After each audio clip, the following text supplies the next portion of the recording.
दोस्तों आज मैं 1997 की वोल्केनो मूवी को एक्सप्लेन करने वाला हूँ। अगर आपको वीडियो पसंद आए तो वीडियो को एक लाइक और चैनल को सब्सक्राइब कर देना। चलिए कहानी में आगे बढ़ते हैं।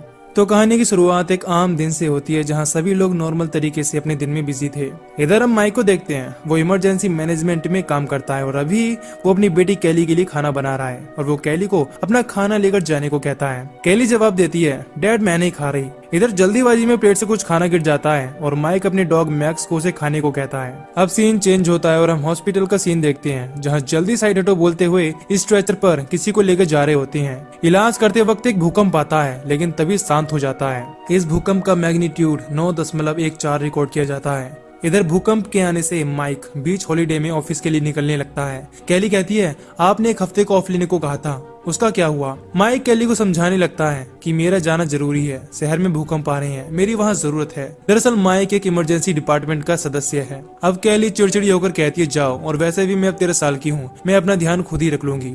इस पर माइक कहता है, बताओ भूकंप के आने पर क्या करना चाहिए? इस पर वो कहती है कि नीचे बैठ के सर को कवर करके मौत का इंतजार। कैली की ऐसी बातें सुनकर माइक उसके लिए एक बेबी सीटर को बुलाता है। इधर टीवी और न्यूज में हर तरफ बताया जा रहा होता है कि आए हुए भूकंप का मैग्नीट्यूड 9.4 था। अब आए दिन भूकंप आने से शहर में लोग इस पर सट्टा लगाने लगते हैं कि भूकंप का मैग्नीट्यूड कितना था और एपी सेंटर कहाँ था। एपी सेंटर मतलब यानी वो कहाँ से शुरू हुआ था। खैर अब हम California institute of geological science को देखते हैं जहाँ एक प्रेस कॉन्फ्रेंस की तैयारी चल रही होती है शहर में आ रहे भूकंपों के बारे में।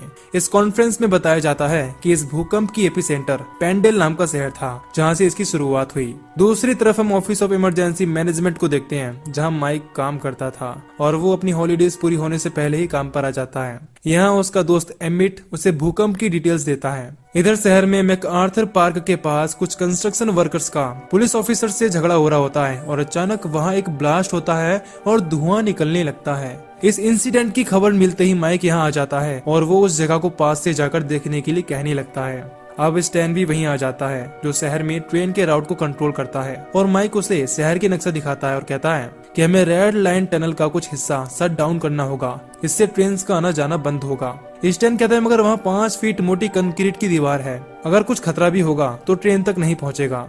माइक कहता है कि हम रिस्क नहीं ले सकते, तुम एक्स्ट्रा बसेस का इंतजाम करो जिससे पैसेंजर को ले जाया जा सके और रेड लाइन के उस हिस्से को बंद करो। अब न्यूज में दिखाया जाता है कि इस इंसिडेंट में 7 वर्कर्स मारे गए, एक अभी जिंदा है मगर उसकी आइडेंटिटी अभी रिवील नहीं की गई है और डॉक्टर्स उसका ट्रीटमेंट कर रहे हैं। डॉक्टर जय बताती है कि जिस तरह विक्टिम के कपड़े जले हुए हैं ऐसा स्टीम से नहीं होता, ये किसी और वजह से जला है। और अब हमें पता चलता है कि इस इंसिडेंट को अब तक जो समझा जा रहा था कि ये स्टीम के कारण हुआ है, ऐसा नहीं है।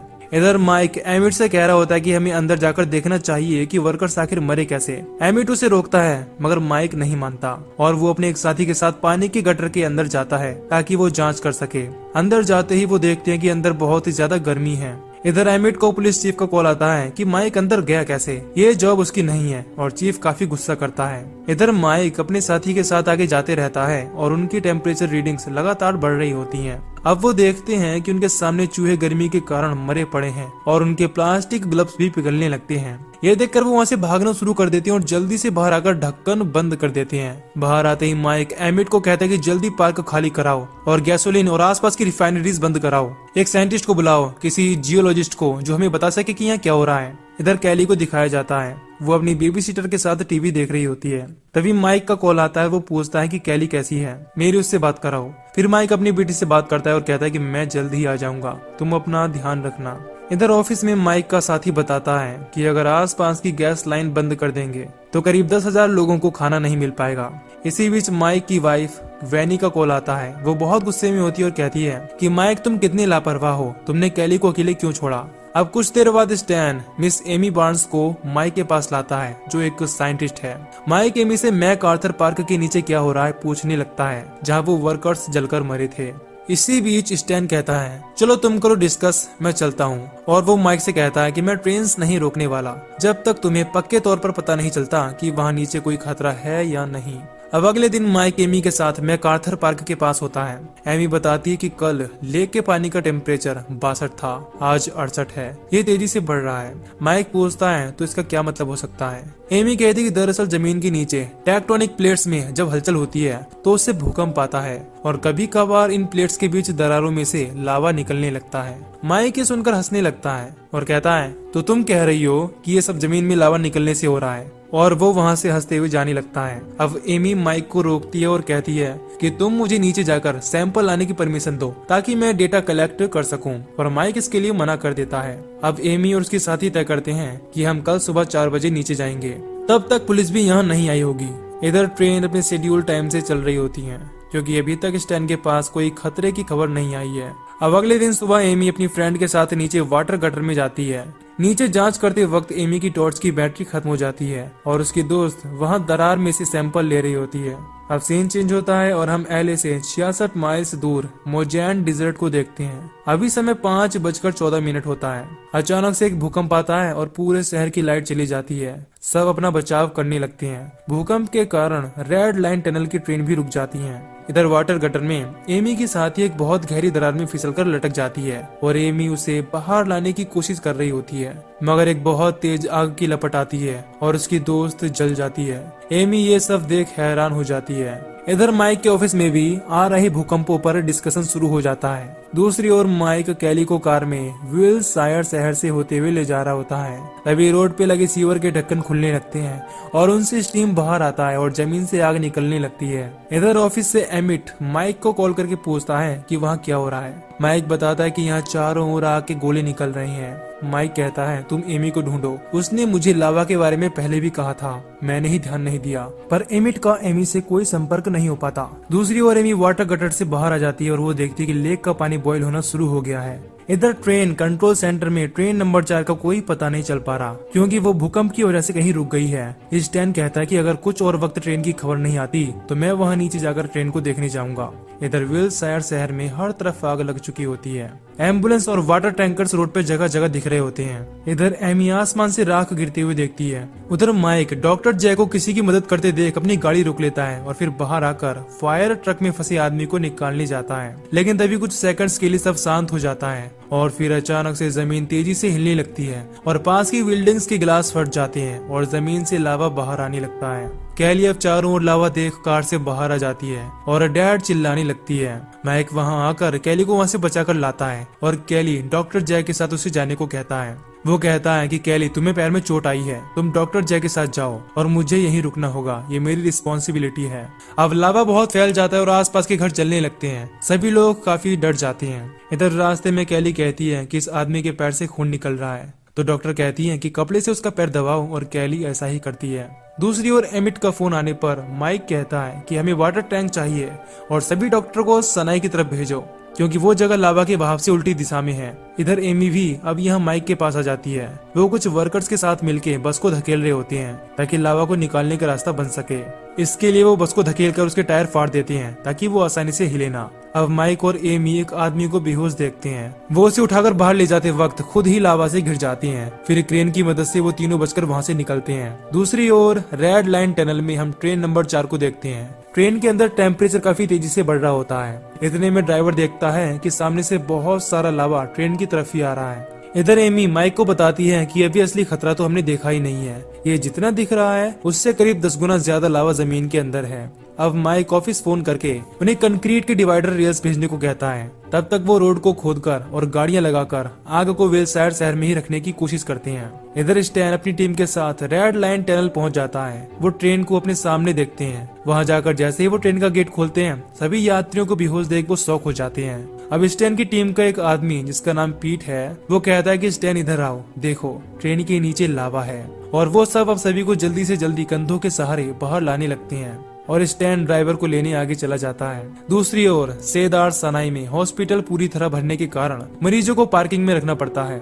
अब माइक अपने साथी हैरिस को कॉल करके अपनी बेटी से बात कराने को कहता है। तो कैली बताती है कि डैड मैं बिल्कुल ठीक हूँ। अब यहाँ रेड लाइन में स्टैन ड्राइवर को साथ लेकर आ रहा होता है, पर ट्रेन के बहुत ही ज्यादा गर्म होने के कारण उसके पैर ट्रेन से चिपकने लगते हैं। आखिरी डब्बे तक पहुंचने पर स्टैन देखता है कि उसके सामने लावा है। उसके साथ ही कहते हैं कि ड्राइवर को छोड़ो और तुम कूदो जल्दी, मगर स्टैन लावा में उतर आता है और ड्राइवर को बाहर फेंक देता है और खुद मारा जाता है। इधर विल्शायर शहर में हम देखते हैं कि लावा फैलता ही जा रहा है और अब कुछ ही देर में वहाँ कंक्रीट की रेल्स भी आ जाती हैं। वो प्लान बनाते हैं कि हम कंक्रीट की रेल्स को लगाकर दीवार बनाएंगे करीब 6 फीट ऊंची और फिर उसमें लावा को इकट्ठा होने देंगे। फिर उस पूरे लावे पर एक साथ पानी बरस देंगे जिससे वो वहीं जम जाएगा। इधर हॉस्पिटल में एक औरत कैली को अपना बच्चा देती है संभालने के लिए। उसका नाम टॉमी होता है। उधर एमी माइक को बताती है कि लावा जमीन के अंदर फैल रहा है, जितना हमें अभी दिख रहा है उससे कहीं ज्यादा है। अब कंक्रीट की दीवार रेडी हो जाती है और वो लावा को इकट्ठा होने देती हैं।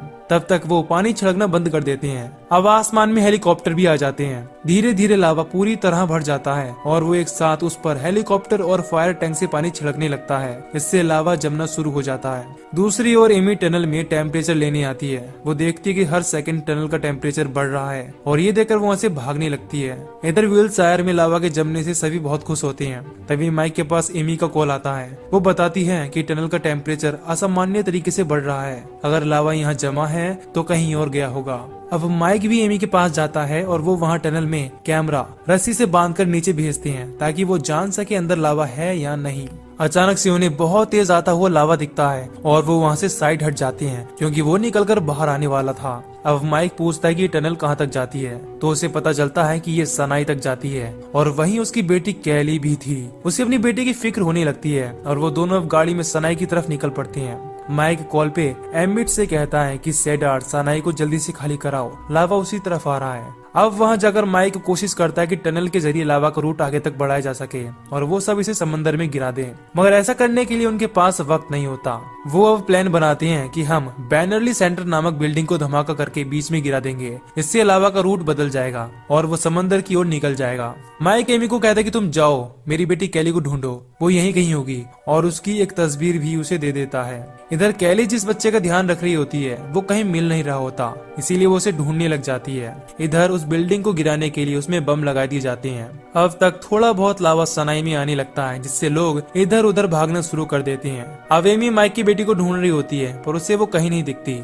इधर कैली को वो बच्चा टॉमी दिख जाता है और वो उसे बुलाने लगती है। आप सभी से कंफर्मेशन लेके ब्लास्ट शुरू कर देती हैं और एक एक करके बॉम्ब फटने लगते हैं। इसी बीच माइक उस छोटे लड़के टॉमी को देखता है। वो कहने लगता है कि ब्लास्ट रोक दो, मगर शोर में उसकी आवाज नहीं जाती। अब माइक उस लड़के के पीछे आती अपनी बेटी कैली को देखता है और वो उन्हें बचाने के लिए दौड़ने लगता है। वहां जाकर माइक उन्हें धक्का देकर ब्लास्ट से पहले आगे की ओर गिरा देता है। अब एमी माइक को ऐसा करते हुए देख रही होती है। ब्लास्ट के बाद उसे लगता है कि माइक मारा गया और वो उदास होकर वहां आने लगती है। तभी उसे माइक की आवाज आती है और वो देखती है कि कैली और वो बच्चा टॉमी भी ठीक है। इधर ऑफिस में अनाउंसमेंट होती है कि माइक ठीक है। यह सुनकर एमिट को चैन मिलता है और वो माइक को देखने वहां आ जाता है और अपने साथ उसके डॉग मैक्स को भी ले आता है। अब चीफ का कॉल आने पे माइक कॉल एमिट को दे देता है और अपनी बेटी कैली के साथ वेकेशन पर निकल जाता है। इधर न्यूज में बताया जाता है कि लावा का रुख समंदर की ओर कर दिया गया है और अब हालात सामान्य है। इसी के साथ ये अनोखी सर्वाइवल मूवी यहीं पर खत्म हो जाती है। तो दोस्तों, अगर आपको इस मूवी की एक्सप्लेनेशन पसंद आई हो तो वीडियो को लाइक और चैनल को सब्सक्राइब कर दीजिए। बाकी मैं मिलूंगा आपसे न्यू वीडियो में। Till then take care, love you, bye bye.